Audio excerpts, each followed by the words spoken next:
సినిమాతో నా జీవితం స్టార్ట్ అయింది సినిమా ఫీల్డ్లో. ఆ తర్వాత తెలుగు, కన్నడ, తమిళ్లో, హిందీ దాకా తక్కువ సినిమాలు చేశాను. పొలిటికల్ లైఫ్ అనేది ఫస్ట్ టైం నాకు స్టార్ట్ అయింది.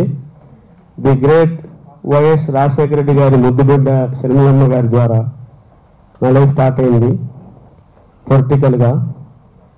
సో అదే సందర్భంగా ఒక కొత్త మూవీ కూడా చేస్తున్నాను. ఏఆర్ రెహమాన్ మ్యూజిక్లో ఒక సాంగ్ బాంబేలో రికార్డింగ్ కూడా చేశారు.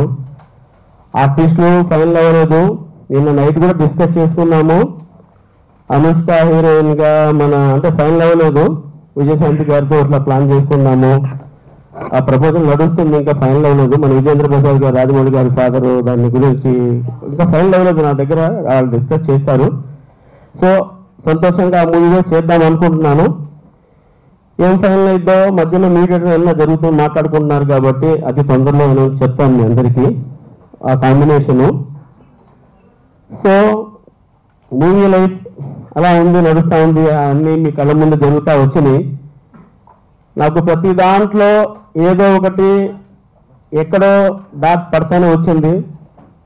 అది ఎందుకు పడతా వచ్చిందంటే నేను స్ట్రైట్ ఫార్వర్డ్గా ఉంటాను, కొంతమందికి నచ్చదు. వాళ్ళకి నచ్చాలని కూడా నేను ట్రై చేయను. నా లైఫ్ నేనుగా సింగిల్గానే ఉన్నాను. నా లైఫ్లో నా ఫ్యామిలీ, నేను, ఆ దేవుడు, ఆ మధ్యలో ఓన్లీ మా మీడియా మిత్రులు మీరే ఉన్నారు. నేను ఎవరిని పొగడేది కాదు, ఎందుకు మీకు తెలిసిందే. నాకు సంతోషం వచ్చినా మీ మీద షేర్ చేసుకుంటాను, నాకు బాధ వచ్చినా మీ మీద షేర్ చేసుకుంటాను. తర్వాత హైకమాండ్ నాకు తెనాలి కాంగ్రెస్ సీట్ ఎమ్మెల్యేగా నేను ఒక బీఫామ్ ఇచ్చి నామినేషన్ వేసిన తర్వాత నన్ను నైట్ 24th నైట్ పంపించారు రాజంపేట. హైకమాండ్ నాకు అక్కడ నాకు ఇతను కరెక్ట్ అని పంపించారు. అక్కడికి వెళ్తే కూడా నేను చెప్తున్నా ఈ కాంట్రవర్సీ మాట ఎందుకు వస్తే అంటే మాట్లాడొద్దని మాట్లాడుతున్నా. అక్కడికి వెళ్తే అక్కడ లాంగ్వేజ్ ఏంది, బీజేపీ వాళ్ళది, మన కిరణ్ కుమార్ రెడ్డి గారిది.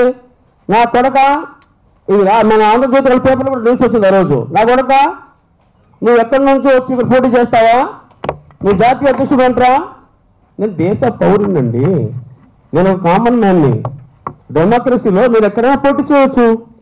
తెనాల్లో పోటీ చేస్తేనేమో నాదళ్ళ మనోహర్ గారి మీద అక్కడ వచ్చేయడానికి లేదు, నీ ఓటు హైదరాబాద్లో ఉంది. అక్కడికి వెళ్ళాను. అక్కడికి వెళ్తే అదే ప్రాబ్లం. సో అక్కడ పోటీ చేస్తే నైట్ వచ్చి ఇంకోటి ఏం చేశారు, నేను పోటీ చేస్తున్నానని చెప్పి డైరెక్ట్గా కలెక్టర్ గారి దగ్గర, నేను ఏదో నోటు మాటలు ఎప్పుడు మాట్లాడిన అబద్ధాలు మాట్లాడను. కలెక్టర్ గారి దగ్గర ఇటు పక్కన ఐజీ, డిఐజీ, కలెక్టర్ గారు ఇట్లా వరుసలో కూర్చొని ఉంటే నామినేషన్కి ఒకే రోజు ఉంది. ఒకే రోజు నామినేషన్ ఉంటే వచ్చేసి డైరెక్ట్గా ఇద్దరు అడ్వకేట్లు వచ్చి లెటర్ ఇచ్చారు. ఏమని, ఇతను నామినేషన్ చేసిన ఫామ్లో 900 కోట్ల టర్నోవర్ ఉంది, బ్యాంకు బ్యాలెన్స్ 300 కోట్లు ఉందని. వీళ్ళు ఏమన్నా ఐటీకి ఇచ్చారు. ఐటీ వాళ్ళు తీసుకెళ్ళి నాకు నా అకౌంట్ సీజ్ చేశారు. 150 కోట్లు సీజ్, 200 కోట్లు చూపిందని. అని నోటి మాటలు చెప్పారు. ఇప్పుడు ఇది కూడా ఎట్లానే ఉంటుంది. నేను ఎక్కడన్నా వస్తే ఎందుకు కాంట్రాక్ట్ చేస్తున్నారు? ఇప్పుడు నాకు దేనికి ఈ ఉద్యోగండి. అక్కడ ఎలక్షన్కి వెళ్తే 5వ తారీఖు నాకు సీజ్ చేశారండి అకౌంట్లన్నీ.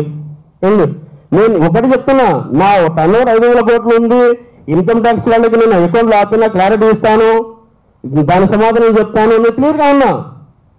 కానీ అదే రోజు నా అకౌంట్లో సీజ్ చేయాల్సిన పని లేదు. చేసిన నా కష్టాజితంతో, నా డబ్బుతో నేను ఎప్పుడైనా కానీ ఏ రోజు మీ దగ్గర అబద్ధం ఆడిన మీడియా అనేది చెప్తున్నా. నా ఫ్యామిలీ, దేవుడు నా మధ్యలో మీరు తప్ప నాకు ఎవరు లేరు. నేను ఇంకొక మాట, టీవీలో నేను అక్కడ కూర్చొని ఉంటే 100 కోట్లు షర్మిలమ్మ గారు తీసుకున్న బస్సుడు. నేను కాంగ్రెస్ పార్టీలో నాకు టికెట్ ఇవ్వటమే పెద్ద దైవంగా భావిస్తున్నా. రెండోది, నేను హైకమాండ్లో కానీ కాంగ్రెస్ పార్టీ దగ్గర కానివ్వండి, షర్మిలమ్మ గారి దగ్గర కానివ్వండి, కాఫీ కాదు వాటర్ బాటిల్ తీసుకోలే. నేను నా వాటర్ బాటిల్ నేను కొనుక్కొని తాగుతా. ఎందుకు? దేవుడు నాకు ఇచ్చాడు, ఉంది. నేను ఇప్పుడు చెప్తున్నా 500 కోట్లకి టర్నోవర్కి నేను ఐటీ వాళ్ళు డైరెక్ట్ చెప్తున్నా, లెక్కలు చెప్తాను. నేను నా అకౌంట్ ఫ్రీజ్ చేశారు, ఓపెన్ చేయమన్నా, చేయకపోతే కోర్టుకి వెళ్తా. నేను అబద్ధం, కానీ నా అకౌంట్ నేను ఫ్రీజ్ చేయించారు. ఇప్పుడే కాదు, మొదటి నుంచి కూడా నేను నా లైఫ్లో రోడ్ నెంబర్ 7 దగ్గర చిన్నది నా ప్రాపర్టీ, దాన్ని కూడా ఒక ఇష్యూ చేసి రాస్తా ఉంటారు. నేనైనా మా అడగను, పోనీ నేనేందో నాకు తెలుసు అని. ఇప్పుడు ఇంకోళ్ళు వస్తారు, నేను చెప్తున్నా 200 కోట్లు కట్టమని ఐటీ నాకు లెటర్ ఇచ్చింది. ఎలక్షన్కి డబ్బు ఖర్చు పెడతామని లెటర్ ఇచ్చారు. మన కిరణ్ కుమార్ రెడ్డి గారు, మిథున్ రెడ్డి గారు వాళ్ళందరూ వీళ్ళు 200 కోట్లు బ్యాలెన్స్ ఉన్నాయి, పబ్లిక్ పంచుతారు, మాకు ప్రాబ్లం అవుతుంది లెటర్ ఇచ్చారు కలెక్టర్ గారికి. కలెక్టర్ గారు డైరెక్ట్గా ఏం చెప్పారు, ఆయన దగ్గర ఏం డబ్బులు ఉన్నా, ఆయన ఇన్కమ్ ట్యాక్స్ ఎంత 2,000 కోట్ల టర్నోవర్ ఉన్నా మీరు కోర్టుకు వెళ్ళండి, is the qualified the election, ఈయనకి మన అర్హత ఉంది చేస్తున్నారు అంటే ఈయన లెటర్ తీసుకుని ఇచ్చారు. నైట్ ఇన్కమ్ ట్యాక్స్ నా అకౌంట్లన్నీ ఆపేశారు, లెటర్ ఇచ్చారు.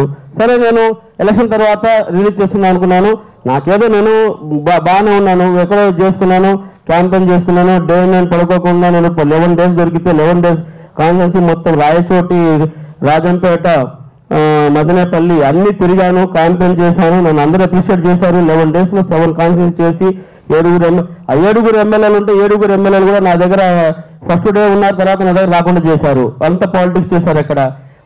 నేనేంటంటే ఎవరేం చేసినా దేవుడు నమ్మకం ఇందాక మీకు అన్నట్టుగా నా పని నేను చేసుకుంటూ వెళ్ళాను, ఎలక్షన్ కంటెస్ట్ చేశాను, వచ్చాను. ఈ రోజుల్లో నేను ఒకటి చెప్తా, 7 days వెళ్ళినా 11 days వెళ్ళినా 100 and 200% రాజంపేటలో ఎంపీగా నేనే గెలుస్తా. అంత కాన్ఫిడెంట్ ఎలా చెప్తున్నా అంటే నాకు పబ్లిక్ సపోర్ట్ కానివ్వండి, నేను వెళ్ళింది కానీ ఒకవేళ 1% అయినా అది దేవుడు నా రాత అనుకుంటా కానీ నా పబ్లిక్ కానీ ఎవరికి తప్పను అన్ను. ఎందుకంటే అక్కడ అంత పాలిటిక్స్ ఉంది. సరే ఏ పాలిటిక్స్ అయినా నేను ఫస్ట్ టైం వెళ్ళాను కాబట్టి నా వంతు నేను చేశాను, 11 days చేశాను అనేది అది అందరికీ తెలుసు. సో అలా చేసుకున్నాం. ఇంకొక మాట నేను షేర్ చేస్తున్నది ఏంటంటే, నేను అక్కడ ఎలక్షన్లో మిథున్ రెడ్డి గారు, కిరణ్ కుమార్ రెడ్డి గారు వాళ్ళ మీద పోటీని అన్నా, వాళ్ళు పెద్దవాళ్ళు అండి, వాళ్ళతో నేను పోటీ పడలేను, పిచ్చుక మీద బ్రహ్మాస్త్రం లాంటిదే, అయినా నేను చేసుకుంటూ వెళ్ళాను. వెళ్ళిందంటే నా అకౌంట్లో ఆపి ఇంత ప్రాబ్లం చేశారు. సో అక్కడ కూడా ఏమైంది, నా సపోర్ట్గా ఉన్న మనిషిని కిడ్నాప్ చేశారు. వెళ్ళి పోలీస్ కంప్లైంట్ ఇస్తే కలెక్టర్ గారు నాకు సెక్యూరిటీ ఇచ్చి అతన్ని తీసుకొచ్చారు లాస్ట్ డే 29వ రోజు. ఎందుకంటే అదే అతను వెళ్ళిపోతే సపోర్ట్ వెళ్ళిపోతే మనం ఎలక్షన్ చేయడానికి ఉండదు కంటెస్ట్. ఇలాంటి చాలా అంటే ఈ రోజు చేస్తున్న సమాజంలో ఇట్లా ఉంది. ఫస్ట్ నేను కొన్ని చెప్పుకుందామని వచ్చాను.